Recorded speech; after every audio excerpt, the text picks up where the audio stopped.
Pak Lo waktu saya meeting sama beliau ceria sekali ya, beliau banyak ketawa, banyak bercanda ya. Karena sudah bebas finansial ya Pak ya, jadi hidup udah nyaman Pak. Begitu Pak. Puji Tuhan. Memang katanya ya, ya semuanya memang disyukuri Pak, tapi boleh ya kita curi-curi ilmunya ya Pak ya. Monggo. Monggo. Nah Pak, kita dikasih waktunya enggak lama-lama untuk diskusi saya dan Bapak. Karena saya dapat amanah katanya mending banyak yang tanya di ruangan ini. Setuju? Ya oke. Tapi pertanyaan pertama dari saya adalah tahun ini tuh Pak komoditas energi dan pangan itu enggak lagi setinggi tahun lalu gitu ya Pak ya. Memang kalau kita lihat ekonomi global itu tuh masih lesu gitu. Kalau yang kita ekonomi kita tuh lumayan ya, masih lebih baik lah ya. Nah, gimana strategi berinvestasi saham di kondisi yang seperti sekarang ini, Pak? Biar bagaimanapun ada ketidakstabilan. Ketika kita berinvestasi saham dalam kondisi apapun, kita harus membeli perusahaan yang kinerjanya baik dan valuasinya murah. Apa sih perusahaan yang kinerjanya baik? Yaitu perusahaan yang tata kelolanya baik, ya, pengendali, direksi dan komisarisnya adalah orang-orang yang jujur dan berintegritas, ya. Bukan orang yang suka mengambil uang perusahaan untuk memperkaya dirinya. Yang kedua, tentu belilah perusahaan-perusahaan yang sektor bidang usahanya yang baik, bukan bidang usaha yang jelek. Yang ketiga, belilah perusahaan-perusahaan yang cuannya besar, ya, jangan yang cuannya kecil. Ya. Selanjutnya, belilah perusahaan-perusahaan yang bertumbuh, yang growing. Ya. Dan yang terakhir, belilah perusahaan yang valuasinya murah. Jadi di segala waktu strategi investasi kita tidak berubah, yaitu membeli perusahaan yang bagus dan murah. Tidak boleh meleset dari itu. Nah itu sulitnya ngelihat perusahaannya bagus apa enggaknya itu Pak. Nah kita kadang-kadang melesetnya di situnya. Kan tadi Bapak bilang beli perusahaan baik. Nah ini nggak ngerti mana yang baik mana yang enggak. Beli perusahaan yang cuannya banyak. Nah ini lagi ya yang kita dengar-dengar cuannya banyak nggak tau-taunya zong gitu kan.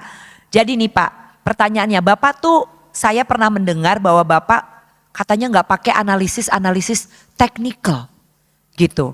Cuman yang fundamental aja katanya. Nah itu gimana sih Pak melihatnya? Fundamental kan ada historis, ada profil manajemen, kemudian ada prospek usaha. Gimana tuh Pak?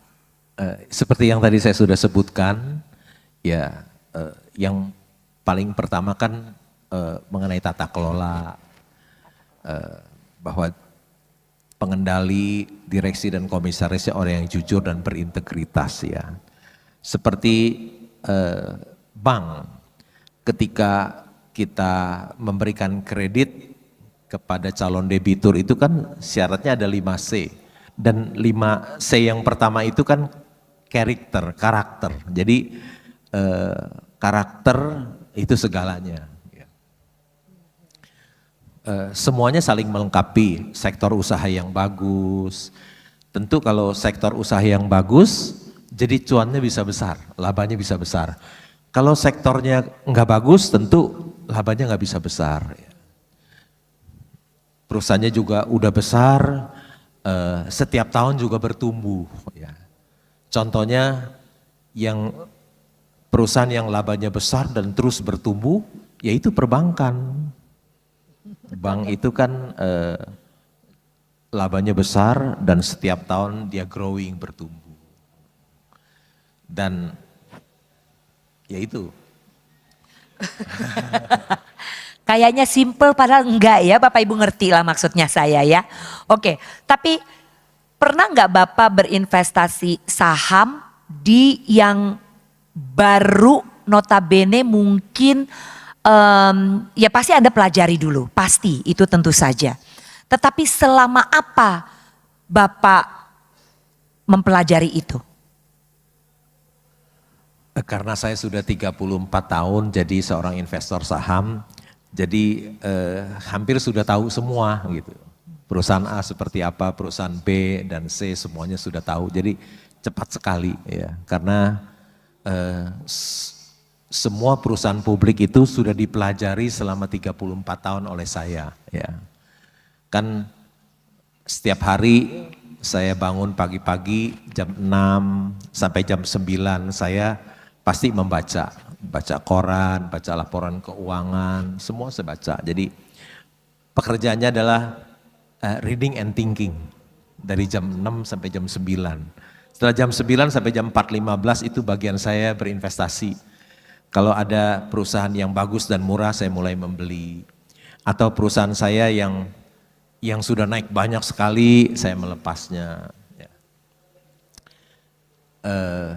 Setelah jam 4.15 biasanya seperti jam sekarang ini saya tidur. Saya tidur 1-2 jam, kemudian saya bangun, mandi, makan, ya lanjut reading and thinking lagi. Jadi terus tuh dari pagi sampai malam pekerjaannya adalah membaca dan berpikir. Ya, baca laporan keuangan, annual report. Jadi hampir saya sudah tahu, hampir semuanya saya sudah tahu. Ya, karena pekerjaan itu saya lakukan setiap hari selama 34 tahun. Jadi kira-kira udah ngerti lah satu-satu perusahaannya. Nah ini boleh colong ilmunya ya Pak ya. Kan Bapak itu barusan mengatakan bahwa saya tahu bagaimana perusahaan yang value-nya bagus gitu ya. Dan Bapak juga kita tahu sering mengatakan cari saham-saham yang harganya tuh ya pokoknya beli saham Mercy tapi harganya harga bajai gitu. Bapak kan suka mengatakan demikian. Nah, kurang lebih Bapak juga barusan mengatakan hal yang sama ya. Berarti Bapak sudah tahu value dan lain sebagainya. Jadi kriterianya itu indikatornya yang harus dilihat oleh calon investor itu seperti apa Pak? Ketika kita membeli perusahaan yang bagus, ini harga Mercy yang dijual di harga bajai itu tentu di dunia nyata nggak ada. Mana ada orang yang mau menjual Mercy-nya di harga bajai ya. Tapi di bursa saham, di bursa efek Indonesia ada ya. Karena di situ banyak orang yang melakukan jual beli, dia tidak tahu apa yang dia jual, apa yang dia beli. Mereka hanya membeli kucing dalam karung. Ya. Jadi tentu saja kita membeli Mercy, tentu kita harus, harga bajai itu kita harus tahu secara mendalam perusahaan itu. Oh ini benar Mercy loh. Ya. Dan harganya dijual sangat murah sekali. Ketika kita beli Mercy, harga bajai itu resiko rugi jadi minimal. Ya. Karena kita tahu hampir seluruh orang di dunia ini mengatakan saham itu high risk high gain. Tetapi sebetulnya resiko itu datang dari harga pembelian kita. Kalau kita beli Mercy harga bajai tentu saja itu low risk high gain. Low risk high gain. Tapi orang awam yang tidak mengerti tentu dia bisa membeli bajai harga Mercy. Ya. Itu bukan high risk high gain. Tapi itu high risk low gain. Ya. Jadi sebetulnya resiko itu datang dari ketidaktahuan kita. Ya. Jadi untuk membeli Mercy harga bajai tentu kita harus punya pengetahuan yang mendalam. Tahu bahwa perusahaan ini bagus dan sangat under value. Kriteria indikatornya Pak mungkin yang bisa kita cek-cek lagi mungkin tipsnya sedikit triknya. Triknya ya beli saja perusahaan yang price earning ratio-nya rendah, price to book rendah. Itu aja. Jadi jangan coba-coba kita membeli saham-saham yang price earning ratio-nya tinggi, price to book-nya tinggi. Tapi kalau kita beli saham yang price earning ratio-nya di bawah 5 gitu, itu tentu resikonya rendah buat kita. Ya. Waktu kemarin itu pada saat pandemi harga saham ya Bapak Ibu itu kan banyak yang turun gitu ya Pak ya. Dan Robert Kiyosaki juga mengatakan katanya kalau misalnya pengen investasi saham ya baiknya pada saat krisis ekonomi gitu katanya. Nah menurut Bapak bagaimana? Karena di saat inilah, di saat harga-harga saham ini sedang terpuruk, di saatnya kita belanja saham. Perkataannya benar, ya tentu ketika krisis itu harga saham murah, ya murah-murah. Tentu itu bagi kita membeli perusahaan bagus yang harganya murah itu adalah peluang emas buat seorang investor, di mana dia bisa membeli satu perusahaan yang bagus dengan harga yang murah, itu peluang emas. Tapi sebetulnya perkataannya benar, tapi sebetulnya Robert Kiyosaki itu bukan seorang investor saham. Ya, dia lebih banyak bicara tentang properti. Ya. Misalnya dia mengajarkan orang untuk membeli properti dari hutang, kemudian properti itu disewakan, uang sewanya buat bayar cicilannya. Dia adalah orang properti. Dan sekarang pun dia bicaranya mengajurkan orang untuk beli Bitcoin. Jadi Robert Kiyosaki bukan orang saham. Ya. Orang saham itu adalah Warren Buffett, orang saham. Ya. Memang perkataannya benar, karena 3 tahun yang lalu ketika pandemi kan IHSG kita turun ke 3.900 ya. Tentu itu adalah bagi seorang investor itu adalah peluang emas. Itu di bursa sedang ada hujan emas di situ. Ya, tentu kita harus membeli dengan uang kita sebanyak-banyaknya. Ya. Ketika ada hujan emas, kita harus siapkan ember yang besar, bukan gayung yang kecil. Ya. Karena ketika pandemi itu selesai, maka harga sahamnya naik. Dulu waktu ketika pandemi kan IHSG kita cuma 3.900, sekarang sudah hampir 7.000. Jadi memang ketika krisis itu adalah peluang emas, itu adalah hujan emas bagi seorang investor. Gitu. Termasuk kemarin waktu pandemi Bapak juga lagi shopping around Pak. Tentu saja. Tentu saja. Iya. Kita juga maunya gitu Pak, cuman emang belanjanya juga nggak ada waktu itu. Iya, saya sebagai seorang investor ya memang berkat Tuhan juga. Iya. Ketika tahun 2018 saya ada untung banyak di saham Indika Energi, ya, Iya, iya. di Indakiat, dan saya keluar, saya pegang cash banyak waktu tahun 2020. Ketika krisis saya bisa belanja. Jadi ketika tahun 2020 nama saya muncul di Gajah Tunggal, pabrik ban terbesar di Asia Tenggara, sebagai pemegang saham nomor 3 terbesar. Muncul di Klipan Finance, nama saya juga pemegang saham nomor 3 di situ.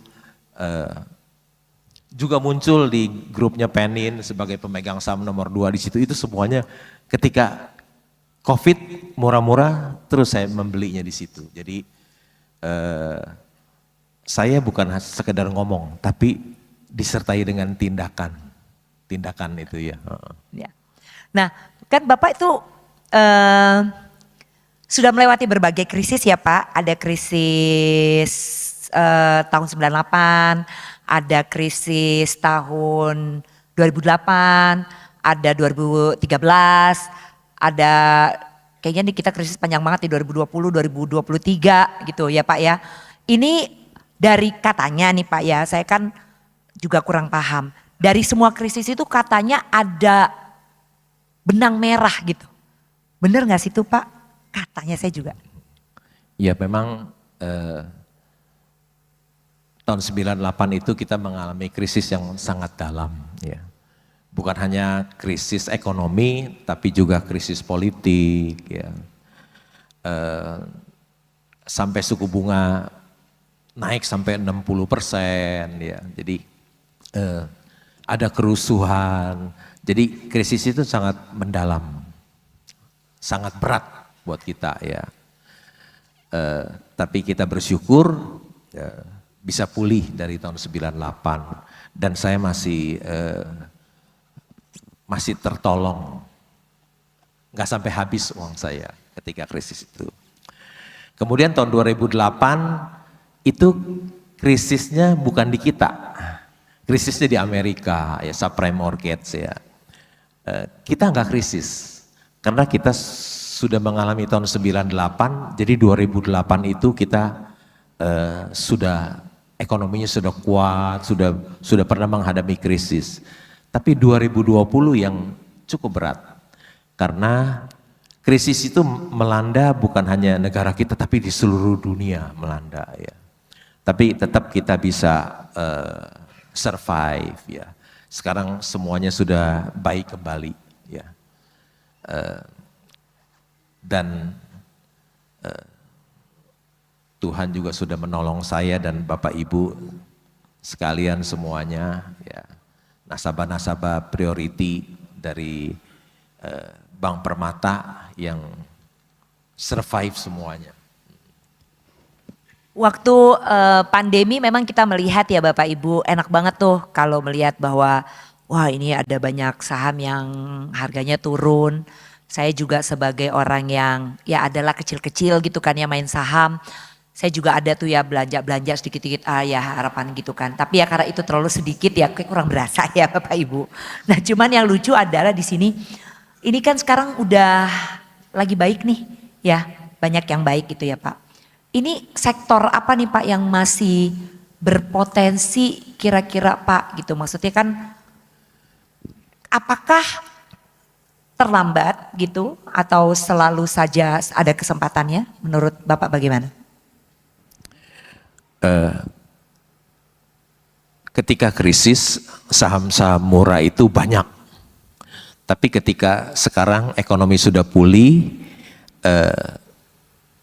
sudah tidak banyak lagi yang murah-murah, tapi tetap masih ada, ya. Tidak terlambat, ya. Ada dua sektor yang saya sangat suka, ya. Biasanya saya cemplungin uang saya, invest di situ sangat banyak. Satu tentu saja bank, perbankan, ya. Saya suka membeli saham bank karena bank itu labanya besar dan valuasinya murah-murah, ya. Jadi saya masuk di bank. Jadi kalau lihat di annual report dua bank swasta, yang satu aset 350 triliun, satu 250 triliun, ada nama saya di situ di annual report. Sektor yang kedua adalah saya suka tambang batu bara, ya. Jadi kalau dilihat di annual report tambang batu bara juga ada nama saya di sana, ya, sebagai pemegang saham. Dua sektor ini saya sangat suka karena selain labanya besar dan valuasinya sangat murah, ya, valuasinya sangat murah sekali, ya. Tambang batu bara yang ada yang PI 3 kali, ya. Ada bank-bank aset 350, 250 triliun, masih price to book masih banyak yang di bawah 1. Jadi dua sektor ini sangat saya suka. Suka terus apa dalam keadaan tertentu? Suka terus. Suka terus. Suka terus karena bank itu dia growing, bertumbuh. Tiap tahun labanya terus meningkat, ya. Dia bertumbuh, labanya udah besar, semakin tahun labanya semakin besar. Jadi memiliki saham bank itu sebetulnya boleh kita pegang selamanya. Seperti kita punya suami atau istri, kita pegang sampai akhir hidup kita, begitu. Nah Pak, kalau ada nggak Pak industri apa ya yang nggak populer? Mungkin Bapak nggak suka ya, kita manusia ada yang kita suka, ada yang kita tidak suka. Ada yang mungkin Bapak nggak suka, tapi ternyata menarik nih gitu Mungkin Bapak bisa kasih pandangan berbeda di sini. Yang tidak populer, ya. Ada perusahaan yang tidak populer, ya. Dan saya masuk sebagai pemegang saham nomor 2 sekarang di situ, ya, labanya 5 triliun kira-kira. Itu perusahaannya nggak populer, ya. Tapi perusahaan itu labanya lebih besar dari Inco yang populer, ya. Lebih hebat dari Unilever, labanya lebih besar dari Unilever. Lebih besar dari banyak perusahaan-perusahaan yang besar, ya. Jadi itu perusahaan sangat tidak populer, ya. Tapi kalau lihat, wih, labanya besar sekali, 5 triliun lebih, dan ada nama saya di situ sebagai pemegang saham terbesar nomor 2 di situ, ya. Industri tentu tambang batu bara, ya. Tambang, ahli tambang. Ya. Tapi perusahaannya tidak populer. Tidak populer, ya, tidak populer. Iya. Oke. Tapi labanya jauh lebih besar dari yang populer. Oh, oh, apa itu? Dari Perusahaannya bisa lebih besar dari Inco, labanya lebih besar dari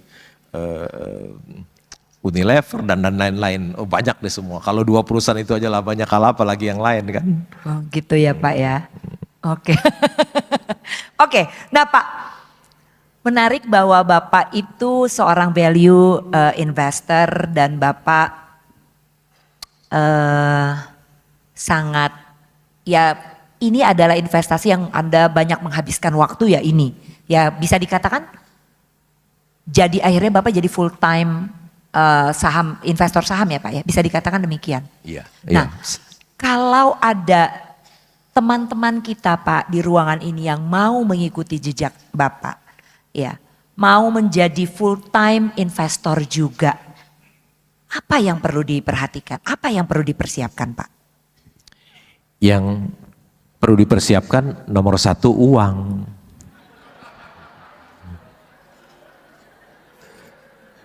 Kalau nggak punya uang kan nggak bisa, kan jadi seorang full time investor kan kita butuh biaya hidup, ya kan, untuk hidup. Jadi harus punya uang banyak dulu. Jadi kalau nggak punya uang ya harus bekerja, hidup hemat dan sederhana, sisa uangnya baru dibelikan saham, ya. Seperti saya juga dulu begitu.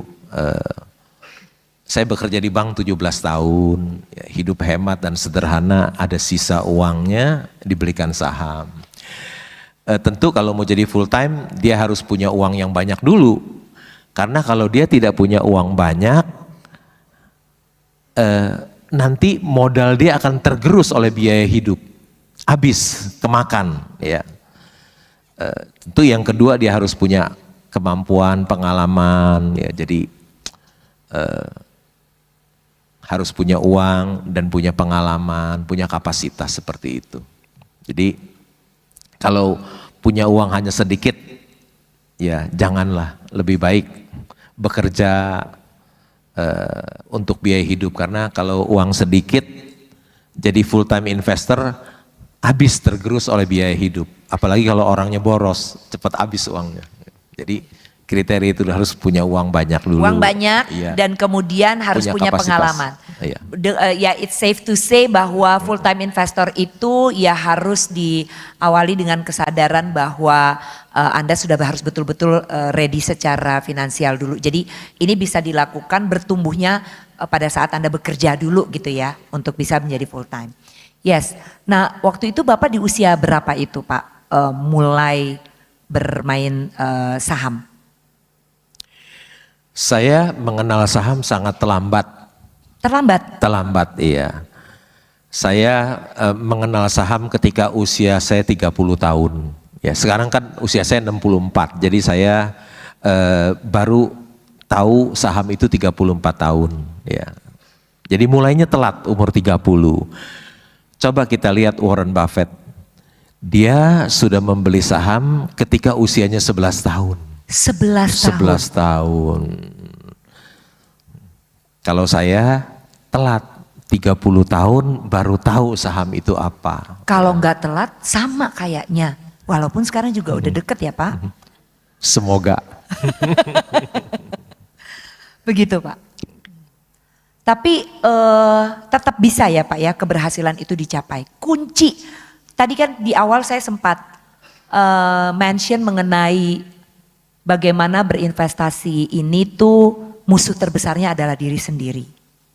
Gitu. Itu tidak disampaikan oleh saya sebetulnya. Saya juga mengutip dari apa yang disampaikan oleh Benjamin Graham tadi itu, seorang ekonom Amerika. Nah, adalah orang tuh selalu emosional. Emosional di sini tuh menurut Bapak lo seperti apa Pak emosionalnya?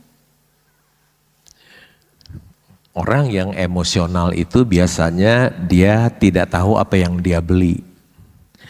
Kalau dia tahu apa yang dia beli, tentu dia tidak emosional, dia tenang saja. Ya. Bagaimana supaya kita tahu apa yang kita beli, sehingga kita tidak emosional, yaitu kita harus baca annual report.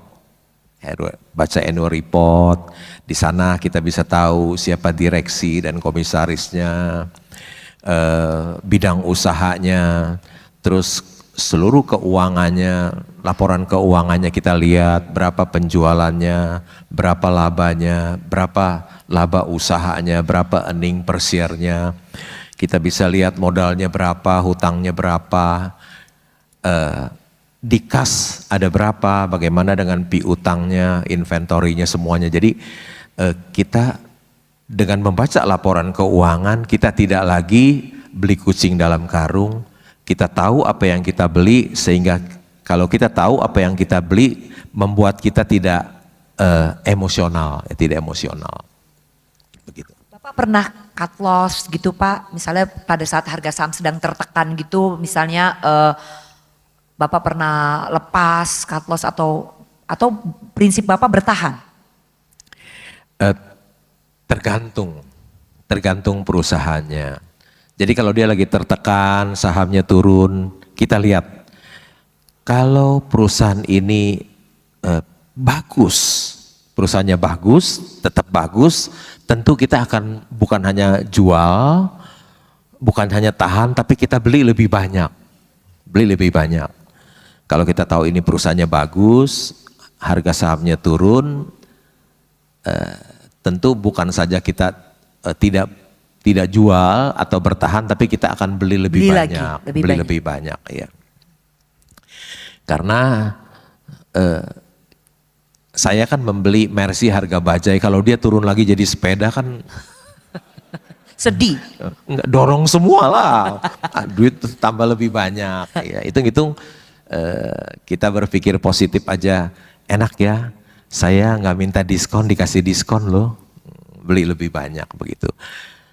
Kecuali saya lihat perusahaan ini begitu jelek ya, yang dahulu saya anggap orangnya ini orang yang jujur dan berintegritas, ternyata saya keliru. Ya. Banyak uang perusahaan yang hilang, rasanya ini nggak ada harapan lagi, itu saya jual. Jadi tergantung kinerja perusahaan itu ya. Oke baik Pak. Saya tadi sudah diingatkan Mbak Ivi, kita bisa sesi tanya jawab yuk gitu, karena memang di sini rupanya kesempatan untuk Anda bertanya kepada Bapak Lo Keng Hong itu, oh sabar Mas, belum suruh dia udah tunjuk tangan, udah hop gitu. Tapi gak apa-apa, saya senang antusiasmenya. Siap-siap aja Mas di situ, langsung kamu. Ya kamu yang di belakang tadi tunjuk pertama, iya siap-siap di situ. Jadi ya boleh, karena memang kesempatan untuk bertanya banyak orang kok di sini. Ya yang di belakang dulu itu satu tadi. Enggak, yang di belakang satu itu. Iya kamu yang di belakang. Mas nanti dulu, tunggu. Yang itu, ya oke. Dia, karena dia pakai nafsu. Nafsu itu kalau anak zaman sekarang ngomongnya enggak nafsu, passion. Saking nafsunya lu lewat. Salah, itu dia mic-nya. Say, aduh. Nah itu bahasa yang tua kayak saya ngomongnya nafsuan. Kalau anak zaman sekarang bilangnya passionate ya.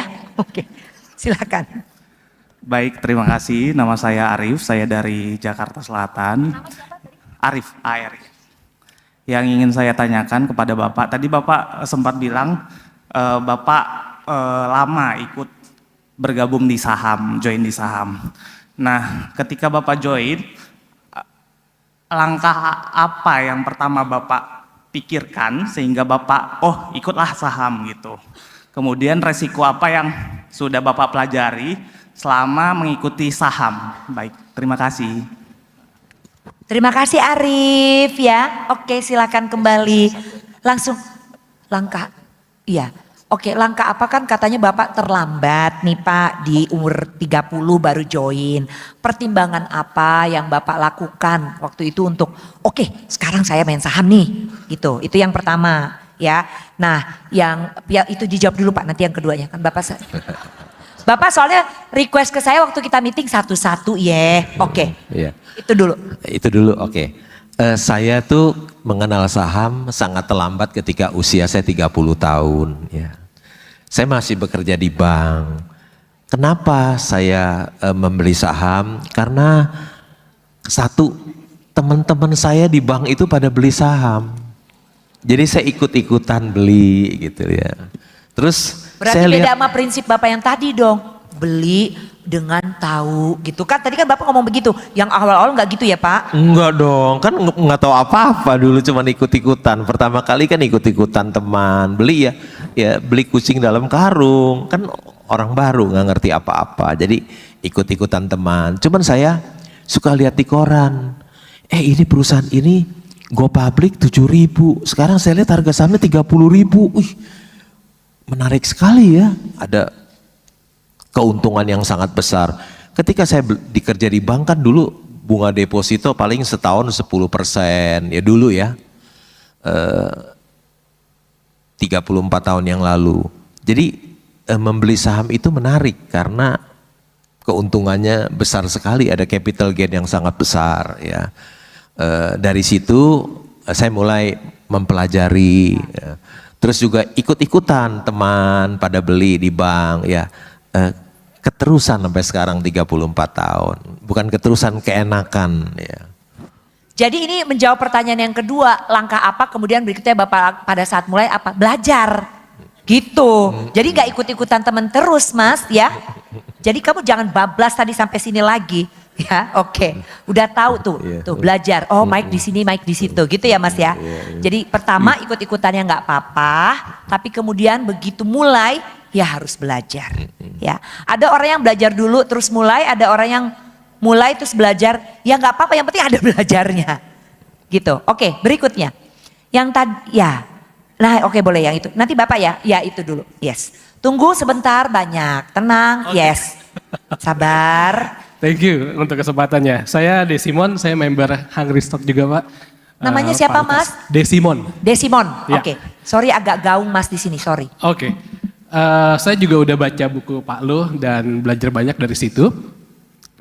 Cuma yang saya penasaran, apakah Pak Lu pernah salah analisa?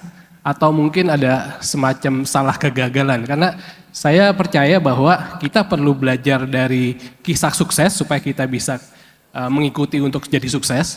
Kita juga perlu belajar dari kisah kegagalan supaya kita enggak mengulangi hal yang sama gitu. Itu satu.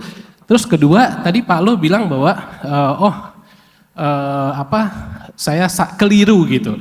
Nah, maksud saya adalah gimana cara bisa menilai direksi atau komisaris atau siapapun itu berintegritas atau tidak.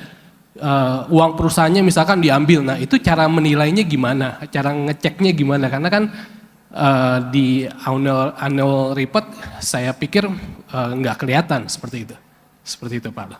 Thank you. Ya, kasih Mas Desimon. Menarik juga nih ya, karena annual report ada, tapi ada pengalaman mungkin khusus di mana Bapak merasa Bapak salah analisa. Itu pertanyaan kedua, yang pertamanya loh.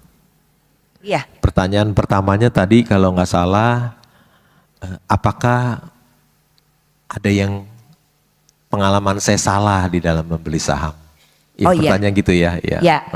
Lucy tadi ganggu, mana sih tadi? Tentu saja ada Pak. Ya. Warren Buffett pun beli saham juga salah. Ya, saya juga ada mengalami kesalahan juga. Tapi kalau beli saham 10, salah satu yang 9 benar, oke lah Pak. Ya, kira-kira gitu. Biasanya saya salah karena tata kelola yang buruk, saya salah melihat orang. Ya. Saya pikir orang ini orang yang jujur, berintegritas, ternyata tidak. Ya, ternyata tidak. Ya, saya melakukan kesalahan di dalam menilai orang. Terus pertanyaan yang berikutnya adalah bagaimana kita tahu mengenai tata kelola yang baik. Ya. Kalau satu perusahaan sudah membukukan laba yang besar, udah kita merem aja, anggap aja itu tata kelola udah baik lah. Ya. Karena nggak mungkin kalau satu perusahaan labanya besar, terus tata kelolanya buruk, kan nggak mungkin. Ya, kalau perusahaan itu udah membukukan laba 5 triliun, 6 triliun, ya udah kita merem aja. Kita anggap perusahaan itu baik. Kalau nggak baik kan labanya hilang semua, ya. Yang kedua, tentu dari laporan keuangan pun kita bisa lihat misalnya ada transaksi afiliasi, ya. Ada perusahaan itu melakukan pembelian aset dari perusahaan afiliasi dengan harga yang mahal sekali, itu juga bisa kita ketahui. Banyak untuk mengetahui tata kelola satu perusahaan. Misalnya kita bisa bertanya dengan pesaingnya, ya, dengan jenis usaha yang sama kita tanya ke pesaingnya, pasti pesaingnya tahu bagaimana perusahaan tersebut, ya.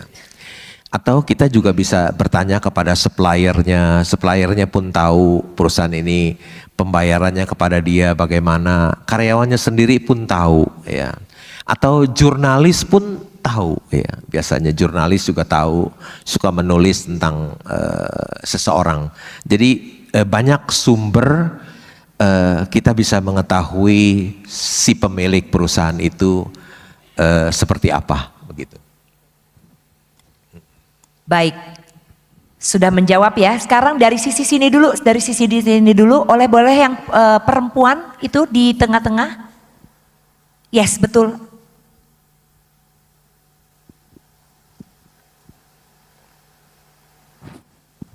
Selamat sore, nama saya Jenny, asli Surabaya. Saya mau tanya ke Pak Lo, kalau yang praktikal aja, kalau misal punya uang 1 M gitu, pilih 5 saham terbaik, apa alasannya kenapa, dan prediksi ke depannya gimana?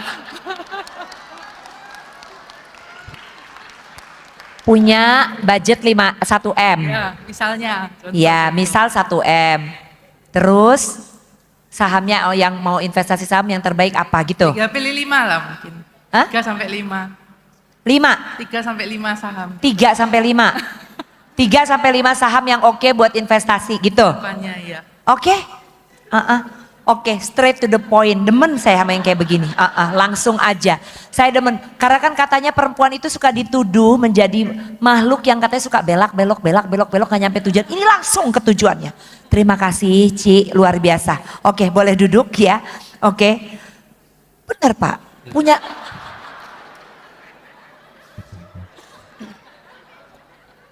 punya 1 M. 3 sampai 5 saham mau investasi sekarang apa kira-kira?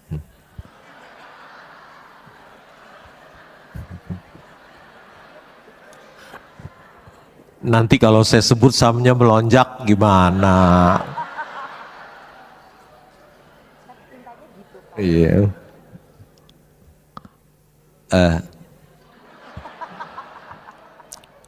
Saya tidak boleh memberikan rekomendasi beli atau jual karena dilarang oleh OJK, ya. Tidak boleh. Industrinya aja Pak. Ya enggak? Industrinya aja. Tadi kayaknya ada industri favorit Bapak 2. Perbankan, tambang, batu bara. Iya. 3 lagi Pak. Hah? 1 lagi Pak. Tambang batu bara, lalu perbankan. 2 aja cukup lah. Masa duit 1 miliar minta sahamnya banyak-banyak. Tahu nggak? Warren Buffett beli saham Apple, itu nilainya 160 miliar dolar loh satu saham. Ya. Kalau kali 15.000 itu kira-kira 2.400 triliun dia investasi hanya di satu saham. Ya. Jadi kalau Saya udah sebutin 2 sektor dari uang 1 miliar udah lebih dari cukup tuh. Begitu ya, Mbak. Terima kasih banyak. Berikutnya di sebelah sini dulu. Yes, Anda yang pakai kacamata boleh. Yes. Sebentar ya, sabar. Loh, kok dua-duanya maju iki? Piye? Sweet. Tunggu, satu ini dulu. Ya, sabar, ya. Oke. Tes. Oke. Terima kasih Pak atas kesempatannya dan luar biasa juga ya tadi materinya ya. Apalagi terkait valuasi itu Pak. Nah, saya Wisnu Pak mau bertanya. Tadi kan Bapak udah jelasin tuh Pak untuk teknik valuasi itu kan yang Bapak gunakan adalah PBV, price book value dan price earning ratio tuh Pak. Mungkin mau sedikit kepo nih Pak. Alasannya kenapa menggunakan teknik valuasi PBV dan price earning ratio Pak? Kan padahal itu ada teknik valuasi lain Pak. Misalnya menggunakan dividend discount, kemudian price to sales ratio. Kenapa lebih tertarik menggunakan PBV dan price earning? Dan untuk penggunaan PBV dan per ratio ini untuk seluruh sektor atau hanya sektor tertentu saja Pak? Terima kasih banyak Pak. Terima kasih untuk pertanyaannya. Ya, memang kalau kita melakukan valuasi menggunakan price earning ratio dan price to book itu sangat sederhana dan sangat mudah. Ya.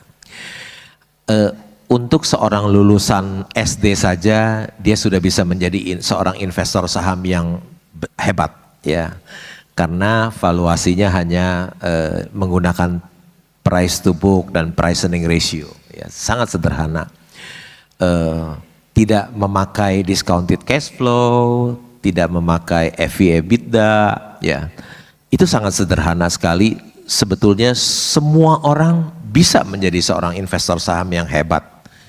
Karena yang diperlukan hanya tambah, kurang, bagi, kali, dan prosentase. Ya, tidak perlu belajar integral, diferensial, tidak perlu. Ya. Karena ketika saya SMA, saya belajar integral, diferensial, sampai sekarang. Sampai umur 64 saya tidak pernah pakai satu kali pun integral diferensial itu, ya. Jadi hanya dipakai 5 itu saja, tambah, kurang, bagi, kali, dan prosentase, dan itu cukup, ya. Dan price earning ratio, price to book itu valuasinya sangat sederhana, sangat mudah, tetapi itu sangat sempurna, ya, sangat sempurna, ya. Begitu jawaban saya, ya. Karena sangat tepat membandingkan laba perusahaan dengan harganya, ya. Jadi misalnya ada satu perusahaan misalnya price earning ratio 5 kali, artinya harga sahamnya dengan laba per sahamnya kan 20%, itu 5 kali, ya. Jadi kalau kita lihat 5 kali itu kan 20%. Kalau kita bandingkan dengan bunga bank yang misalnya 6% dipotong pajak, 5%, oh itu masih lebih menguntungkan beli saham begitu. Karena price earning ratio 5 kali itu sederhana tapi sangat akurat begitu. Ya. Menjawab Mas? Yes, thank you. Oke, yes. Ya Anda silakan. Selamat sore Pak Lo. Ya, selamat sore. Nama saya Simon. Pertama-tama minta maaf dulu Pak karena mengganggu Bapak jam tidur sore ya Pak ya. Oke. Bapak berkali-kali bilang cari saham itu yang wonderful price at the wonderful company. Tapi juga beberapa kali Bapak, saya mendengar berita Bapak bahwa ketika harganya bagus, Bapak lepas. Nah, tapi di satu sisi Bapak juga sering berkata, saya tidur aja karena setahun ini saya bisa dapat dividen dari satu perusahaan, dividennya aja ratusan miliar gitu ya. Jadi kalau boleh pilih Pak, Bapak lebih mementingkan dividen atau capital gain? Ini pertama.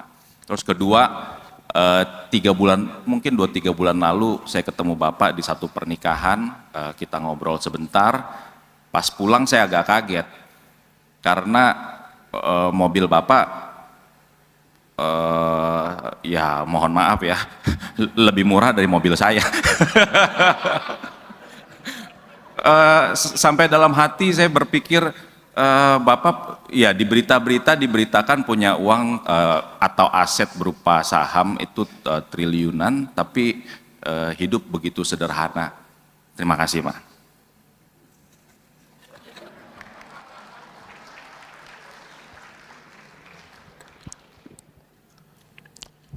Buat apa sih Pak naik mobil mewah-mewah? Saya termaksud orang yang tidak suka naik mobil mewah, ya. Karena mobil mewah itu kan jadi semua orang tahu kita orang kaya.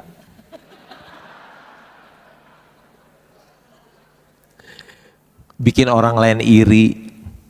Kalau orang lain iri, terus udah gitu, kalau ada rampok kan jadi sasaran rampok juga nanti. Kalau naik mobil mewah kan kelihatan orang kaya ya. Ya memang saya terbiasa hidup hemat dan sederhana ya, karena saya dulu 11 tahun jadi klerek, gaji kecil, klerek tuh pegawai tata usaha ya, pegawai tata usaha di bank.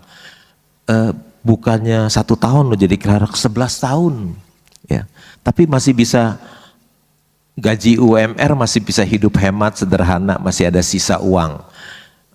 Jadi saya naik mobil jelek itu sebetul enak buat saya, bebas ya. Jadi di jalan nggak ada yang tahu yang naik itu orang kaya, nggak ada yang tahu kan.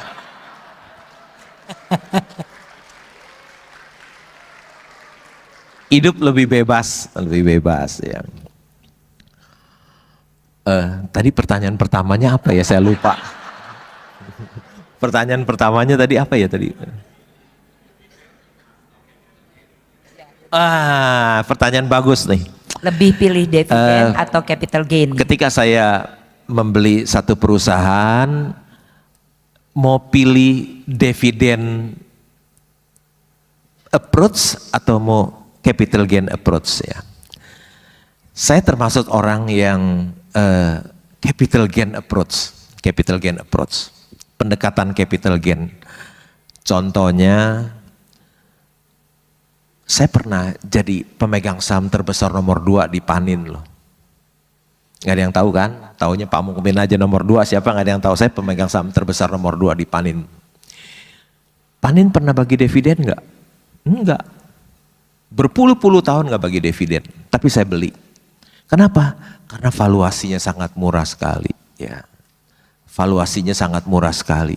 Meskipun ada orang hebat yang mengatakan kepada saya, lu beli saham Panin nggak bakalan kasih lu cuan. Ya. Karena kinerjanya bagus, terus valuasinya murah, saya membeli, nggak bagi dividen. Tapi tiba-tiba ada isu Panin mau diakuisisi oleh Jepang, sahamnya naik loh, saya jual semuanya, habis saham saya, habis ya. Saya orang yang capital gain oriented ya. Misalnya tadi ada orang Bank Permata tuh yang mantan orang Indika Energy ya. Dia tahu saya pemegang saham nomor 4 terbesar di Indika Energy ya. Sahamnya dari 100 saya beli waktu tahun 2016 ya. Karena harga batu bara $50 per ton, lagi susah tambang batu bara, saya masuk. Saya tahu kalau membeli komoditas hari ini 50, besok bisa naik ke 100 ya. Saya membeli, 2 tahun kemudian harga batu bara jadi $100 per ton.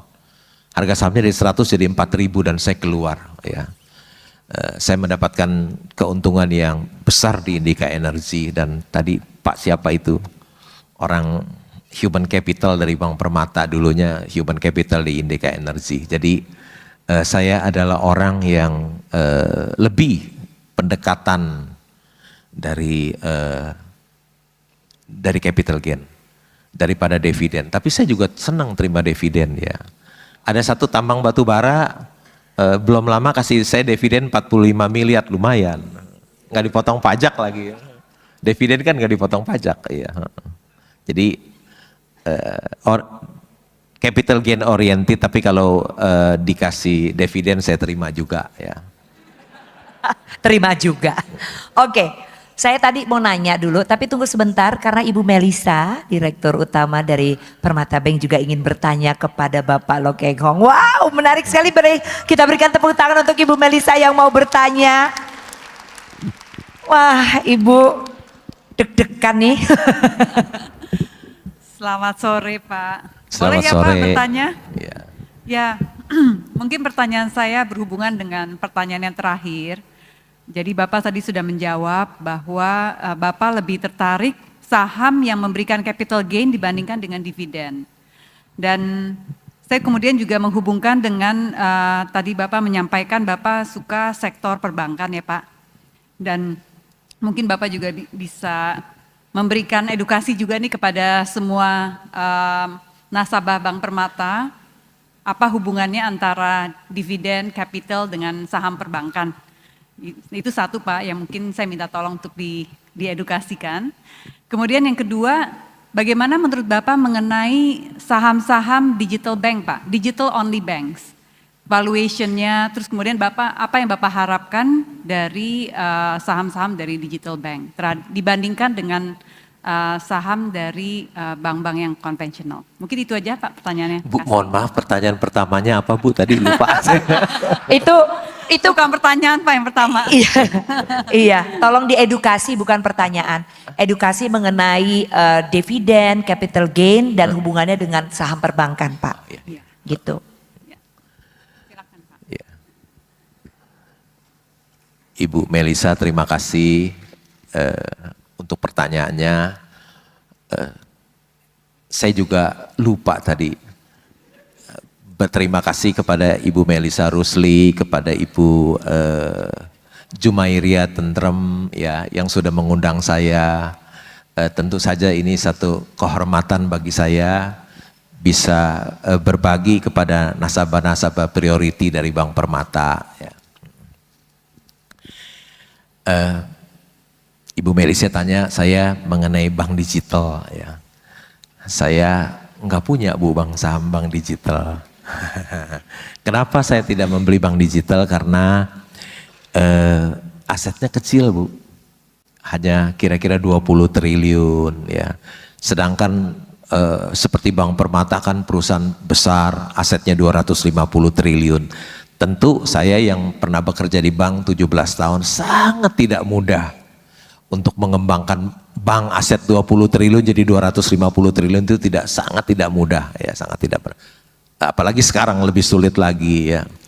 Kesatu itu bank digital itu bank-bank kecil kelas 20 triliun.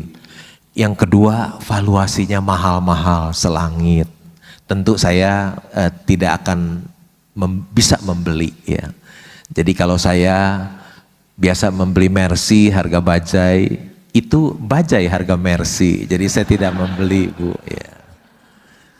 Saya cuma membeli sekarang bank-bank swasta yang asetnya 250 sampai 350 triliun. Jadi kalau Bapak Ibu periksa di website bank tersebut ada nama saya ya di situ. Begitu Bu Melisa, terima kasih untuk pertanyaannya. Ya. Sudah menjawab ya Bu ya? Sudah menjawab langsung dua-duanya ya Bu ya. Tapi Pak sebelum kita ke pertanyaan dulu sebentar. Jadi Bapak menikmati hidupnya tuh piye ta Pak? Loh kita ini berada di satu wealth wisdom dengan tema harmonious wealth journey. Bapak katanya nggak mau naik mobil mewah karena katanya nggak suka aja. How do you enjoy your life? Saya sangat menikmati hidup saya. Kenapa? Saya sangat menikmati karena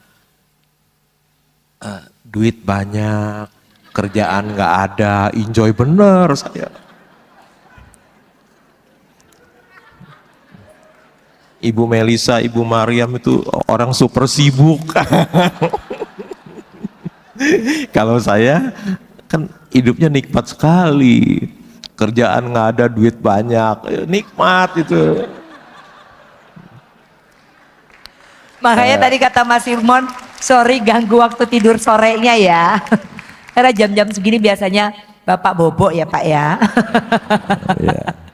Iya, karena menjadi seorang investor saham adalah salah satu pekerjaan terbaik di dunia. Ya.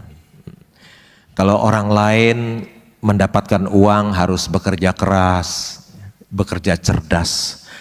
Tapi saya seorang investor saham, saya tidur saja bisa menjadi kaya. Kenapa? Karena saya punya wonderful company tadi yang disebut itu. Wonderful company itu yang bisa menjadi mesin pencetak uang buat saya. Ya. Jadi karena saya sudah memiliki saham dari wonderful company, saya tidak perlu lagi bekerja, hidup saya santai tiap hari. Ya. Kalau saya diundang di universitas misalnya ya, pasti diminta kurikulum vitae. Saya bilang, oh kurikulum vitae saya gampang. 25 tahun tidak bekerja di mana-mana. 25 tahun tidak memperoleh pendidikan apa-apa. Dan 25 tahun work from home. Jadi gitu. Ya kurikulum vitae saya begitu ya. Oke, kita lanjutkan kembali. Silakan yang di belakang tadi. Ya Mas. Oke.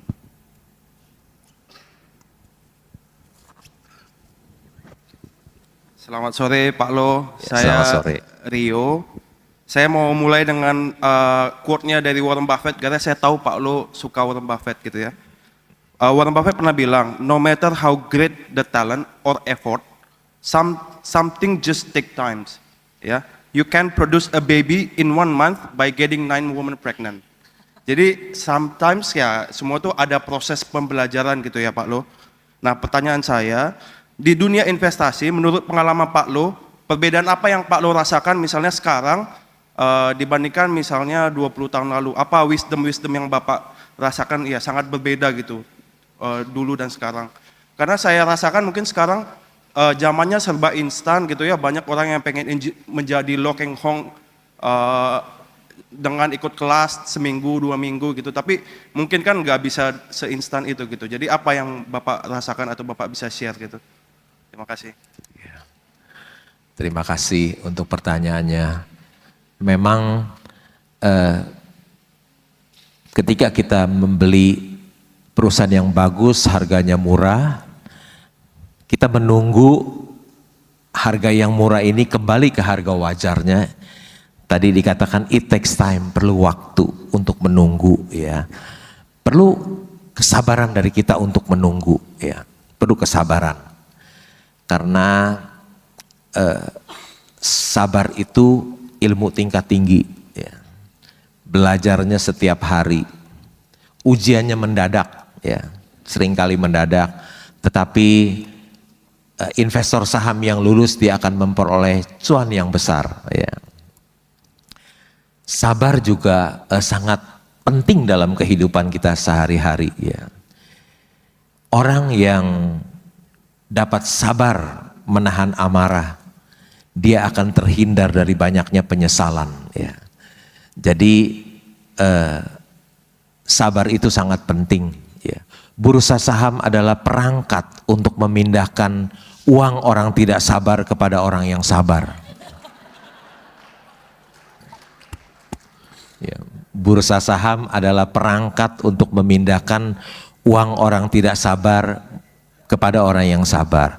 Jadi kalau Bapak Ibu berinvestasi di bursa saham tapi tidak sabar, hati-hati nanti uangnya, hartanya akan pindah ke orang yang sabar. Gitu. Dan wisdom ini tidak ada expired date-nya. Karena tadi ditanyakan Mas Leo adalah apa perbedaan-perbedaan mungkin mengenai time management atau kesabaran yang berbeda yang dulu Bapak rasakan dengan yang sekarang Bapak rasakan. Ya, yang dulu bursa saham itu harganya masih ditulis manual di papan, ya kita harus datang ke Jalan Merdeka, bawa kekeran, beli kekeran, ngeker harga sahamnya masih manual. Tapi sekarang sudah nikmat sekali, kita bisa di rumah saja, harga saham itu ada di laptop kita bisa lihat ya. Semua informasi bisa kita dapatkan melalui di handphone kita ya. Informasinya mudah, semuanya serba mudah ya. Berbeda dengan yang dulu. Ya. Jadi seharusnya justru lebih mempermudah kita belajar saham. Iya. Ya Pak ya. Asal kita mau membaca ya, membaca. Nah, itu. Baik Mas Leo. Ada lagi? Saya masih punya kesempatan. Oke, ada perempuan dulu deh ya. Boleh silakan Mbak. Yes.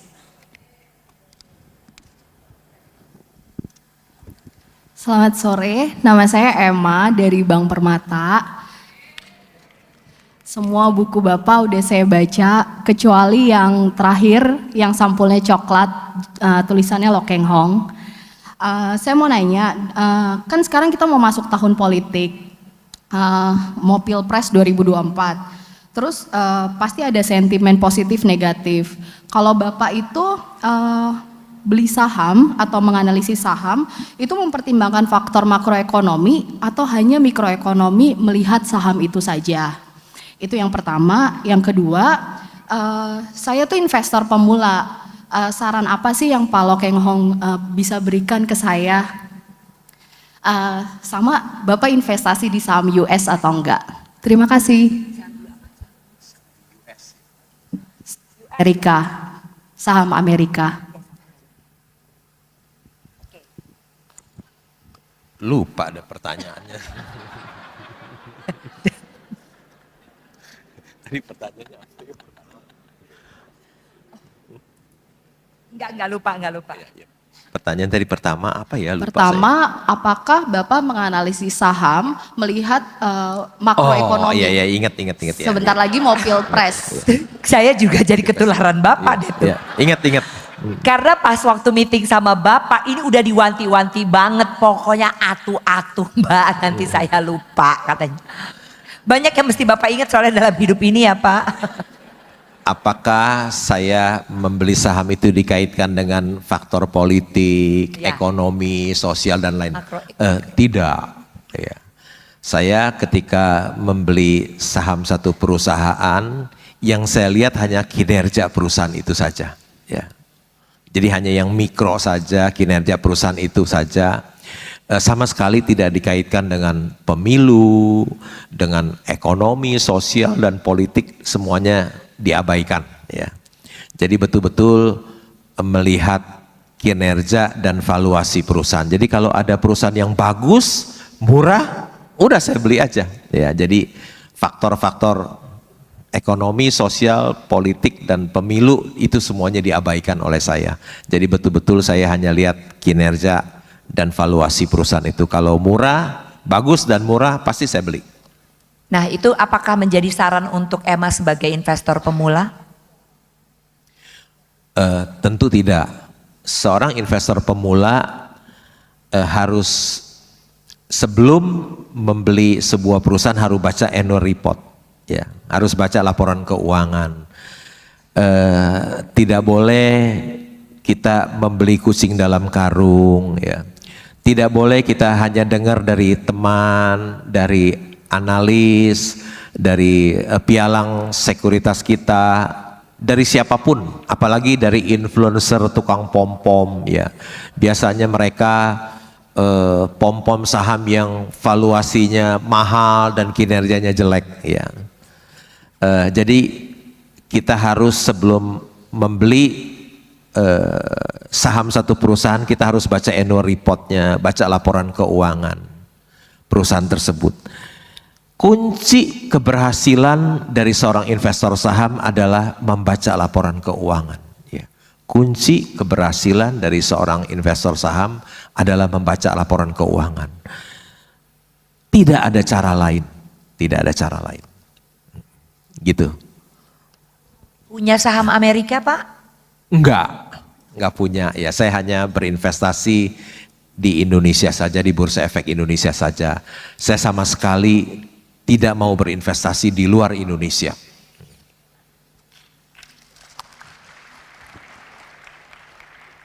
Oke, masih ada lagi kesempatan, Ya, Anda deh, kasihan Anda. Sabar ya.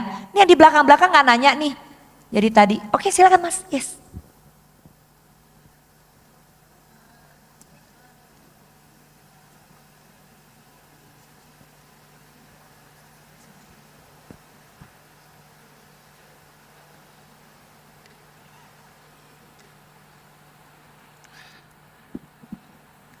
Oke, terima kasih Pak Lo. Terima kasih Mbak Ipi yang cantik. Pertanyaan saya simple ya Pak Lo ya. Ini mungkin berhubungan dengan masyarakat awam karena sangat-sangat terwakili saya rasa. Pertama, sebenarnya untuk menimbulkan motivasi bagi yang buta kayu, wood blind ya kalau nggak salah. Untuk beli saham itu seperti apa? Satu, yang masih buta kayu. Pak, ulang lagi Pak, pertanyaan nggak kedengeran. Buta kayu. Sebagai pemula, Iya. Iya. motivasi yang paling penting tuh apa untuk membeli saham? Motivasi yang paling penting untuk pemula. Iya, satu. Yang kedua, kan Bapak kan sudah berhasil dalam kehidupan. Saya mau tanya aja, mau kepo dikit ya Pak ya. Untuk the next kehidupan Bapak mau seperti apa lagi? Itu aja. Oke. Nggak dengar saya. The next Bapak mau apa lagi dalam hidup ini? Thank you. Makasih. Oke.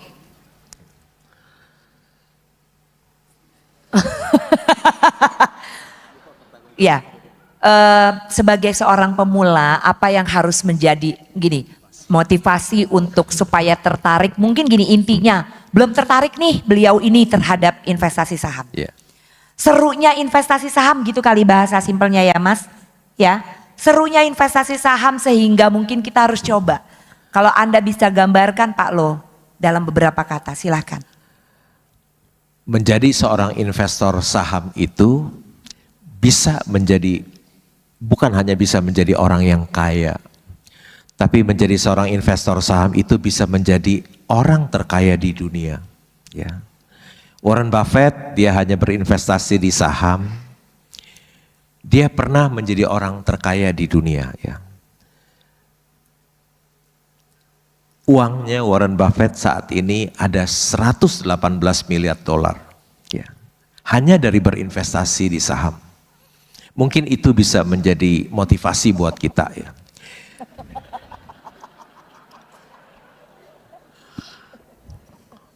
Dan kalau kita lihat yang biasa orang-orang usia lanjut itu mereka banyak kesulitan keuangan. Tapi Warren Buffett usia 93 tahun sekarang ya. Usia Warren Buffett 93 tahun. Dia membeli saham Apple dan untungnya 1.720 triliun. Ya. Kira-kira mau dagang apa yang nggak capek hanya beli dan tidur terus bisa untung 1.720 triliun. Ya. Menurut saya menjadi seorang investor saham adalah salah satu pekerjaan terbaik di dunia dan sangat nikmat dan mengasihkan. Ya. Saya disuruh teman-teman mengajak saya untuk berpartner berusaha, semuanya saya tidak mau. Kenapa? Dalam hati saya, kalau saya bisa menjadi kaya dengan tidur saja, ngapain saya berusaha? Berusaha itu capek. capek dengan berbagai macam persoalan. Ya lebih baik saya beli wonderful company, dia bisa yang udah jadi, yang udah ketahuan cuannya besar, harganya murah. Ngapain saya membangun perusahaan sendiri, capek. Lebih baik saya menjadi sleeping shareholder. Artinya saya udah nggak usah urus perusahaan itu, ada para profesional yang mengurus.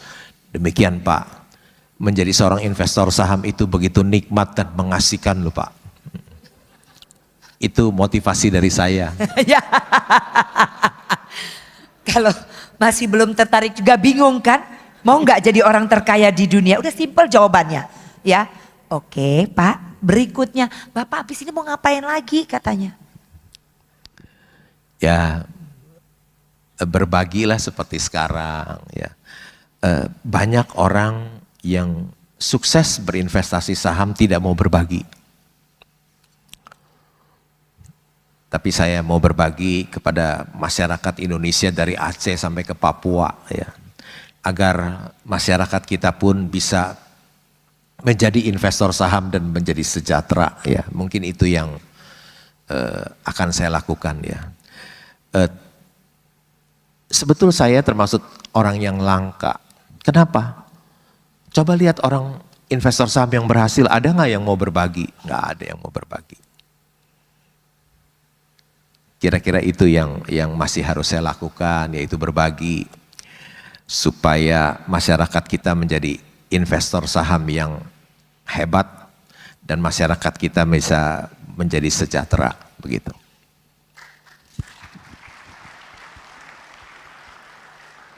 Satu pertanyaan terakhir, ya. Mungkin bisa dibantu Bu Melisa, kira-kira siapa Bu nih? Ibu kalau nengok ke belakang kira-kira siapa ya Bu ya? Yang paling belakang, oh Bapak yang di belakang kalau gitu. Iya Pak, boleh. Diri Pak, iya. Bapak yang pakai batik, nah Anda yang nengok ke belakang. Iyo, kalau begitu. Punten ya, oke silakan. Makasih Bu. Selamat sore Pak Lo. Selamat sore. Sebenarnya kita satu alma mater Bank Ekonomi, cuman beda nasib aja. Wah, Bapak namanya siapa Pak dari Bank Ekonomi Pak? Saya masuk di 2004 Pak. Oh iya, saya tahun 96 sudah keluar. Iya, okay. Saya kenal dari teman-teman saya aja. Iya. Emang Bapak seperti bilang tadi setiap pagi bangun jam 6, baca laporan keuangan sampai jam 9, terus transaksi sore Bapak istirahat gitu. Nah saya hubungkan dengan kelas sebelumnya anak-anak sekarang yang sudah masuk ke dalam teknologi Pak ya, dengan adanya AI gitu. Apakah saham ini bisa kita hubungkan dengan AI Pak? Sehingga yang tadi Bapak bangun jam 6, jam 9, mungkin Bapak bangun jam 8 aja, jam 9 udah keluar Pak resultnya apa gitu. Tanpa perlu analisa yang lebih dalam gitu ya. Karena anak sekarang itu kan males Pak, maunya instan gitu. Jadi saya ada kenal temen juga, dia bilang saya lagi bangun engine nih Pak. Engine-nya bisa baca dan bisa analisa. Ke depan itu saham-saham apa atau forex yang bisa menguntungkan gitu. Itu aja Pak dari saya. Terima kasih Pak. Terima kasih. Ya.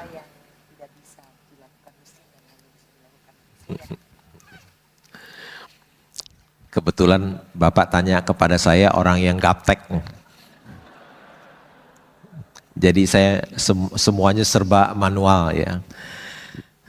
Kalau Bapak mau tahu, sama-sama orang Bank Ekonomi nih mantan. Ya. Saya tuh sampai sekarang nggak bisa ngetik lu di komputer. Nggak bisa ngetik di komputer. Udah nggak bisa, nggak mau belajar lagi. Cuman saya beruntung ketika saya di bagian marketing ada sekretaris marketing. Jadi saya nggak usah ngetik, saya minta tolong dia aja yang ketikin, kan di sekretaris. Ketika saya jadi kepala cabang ada sekretaris, jadi saya kasihin sekretaris saya. Jadi saya sampai sekarang nggak bisa ngetik ya, saya di gaptek. Menurut saya apa yang saya lakukan mungkin tidak bisa digantikan oleh mesin kali ya. Saya juga nggak tahu juga apakah bisa digantikan oleh komputer ya, karena kan setiap hari saya membaca berita, ya. Saya masih langganan koran loh, paper. Mungkin udah sedikit orang yang masih langganan paper. Saya masih langganan 4 koran, ya, masih bayar 910.000 sebulan. Ya. Karena sudah baca koran 40 tahun terus berhenti, rasanya kagok pagi-pagi nggak ada bacaan, ya, baca koran, baca di media sosial, baca laporan keuangan, ya 3 jam. Ya. Saya tidak bisa menjawab apakah pekerjaan saya bisa digantikan dengan AI, ya, saya tidak tahu, ya, karena gaptek soalnya. Begitu Pak. Justru itu adalah wisdomnya Bapak loh kalau menurut saya, ya. Ketika beliau tidak tahu apa AI itu benar-benar bisa menggantikan manusia dalam menganalisa sesuatu, ya. Beliau mengatakan beliau tidak tahu, dan saya rasa ya terima kasih Bapak mengatakan demikian, karena ya kita juga belum tahu kan ya emang benar-benar apa bagaimana gitu, karena ini AI itu di kita sebenarnya ini bukan barang baru ya Pak Ibu, ya. Cuma kita masih belum melihat tingkat keberhasilannya bisa dibuktikan sejauh ini, begitu. Dibandingkan dengan pikiran manusia yang pastinya lebih bisa pakai, ya bagaimanapun beliau tadi bicara, bagaimanapun kita tetap harus belajar, begitu ya Pak. Karena ini waktu kita sudah habis. Saya rasa bahwa yang menarik dari Bapak Lo Keng Hong wisdom di sini adalah bagaimana beliau mengatakan bahwa menjadi investor saham ini adalah kesempatan baik bagi kita untuk membangun kekayaan. Begitu ya Pak? Pasti. Karena kan udah ada contohnya Warren Buffett. Hanya dengan berinvestasi saham, dia sekarang memiliki uang 118 miliar dolar. Betul. Kalikan aja 15.000 berapa tuh? Yes, betul. Tetapi tentu untuk mencapai keberhasilannya diperlukan keinginan dari kita untuk betul-betul mengetahui tentang saham yang kita beli tersebut. Tidak membeli kucing di dalam karung, tidak ikut-ikutan, ya, tetapi belajar. Belajar mengenai saham yang kita beli, ya Pak. Betul. Tata kelola perusahaan. Warren Buffett mengatakan demikian nih. Apa yang Warren Buffett lakukan setiap hari? Ya, orang yang memiliki uang 118 miliar dolar itu apa yang dia lakukan setiap hari? Dia bilang begini, I just sit in my office and read all day. Dia hanya datang di kantornya, duduk dan membaca sepanjang hari. Artinya apa membaca? Artinya dia belajar loh sepanjang hari. Satu hari saya ketemu dengan seorang jagoan bulu tangkis, ya. Kebetulan anaknya juara juga. Nggak tahu juara dunia atau apa gitu, putranya ya. Terus saya tanya, Pak, putra Bapak setiap hari latihan berapa jam sih Pak? Dia bilang, pagi biasanya 3 jam, sore 3 jam, sehari 6 jam loh, sehari 6 jam. Jadi kunci sukses keberhasilan kita itu terletak dari apa yang kita lakukan setiap hari. Rahasia sukses kita itu tergantung dari apa yang kita lakukan setiap hari. Begitu. Dan sejatinya yang kita lakukan setiap hari adalah harus belajar